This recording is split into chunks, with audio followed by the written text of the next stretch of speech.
कुछ रोज़ कबल हमारे अस्पताल में एक नए डॉक्टर साहब ने ज्वाइन किया। वो 3-4 साल बरतानिया से आला तालीम हासिल करके आए थे। मैं बड़ा मुस्बित तौर पे उनसे मुतासर भी था और मुझे इश्तियाक भी बहुत था उनसे मिलने का कि मुझे कुछ सीखने को नई नई चीज़ें मिलेंगी।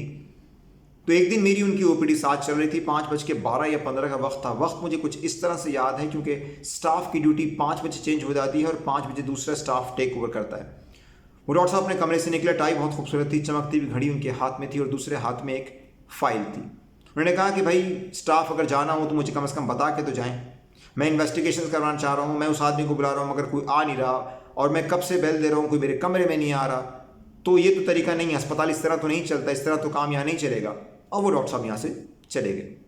जो स्टाफ वहाँ मौजूद था सर झुकाए हाथ बांधे उनकी सारी बातें सुन रहा था और शर्मिंदगी से वे एक दूसरे को देख भी नहीं सके थे क्योंकि उस वक्त सिर्फ स्टाफ वहाँ मौजूद नहीं था, वहाँ ओपीडी में बैठे हुए मरीज़ भी थे।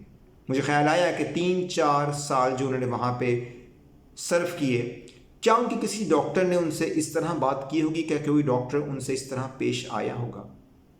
तो वहाँ मुझे इस बात का एहसास हुआ कि मैं अपने बच्चे को कितने ही अच्छे स्कूल में क्यों ना भेज दूँ, मगर उसको तहज़ीब सिखाने की ज़िम्मेदारी मेरी है। मैं इस तहज़ीब से आंखें बंद नहीं कर सकता क्योंकि अब वो असातिज़ा कराम बहुत कम रह गए हैं कि जिनको सिर्फ देख के इंसान तहज़ीब सीख रहा था। अब तो वो असातिज़ा कराम हैं या मुझ जैसे ऐसे असातिज़ा कराम हैं कि जो अपने शागिर्दों के साथ बैठ के गैर मुल्की गानों पे रक़्स देखते ही नहीं बल्कि करते भी हैं। ऐसे मुआशरे में हमें अपने बच्चों की ज़िम्मेदारी तरबियत की ख़ास तौर पे ख़ुद लेनी होगी।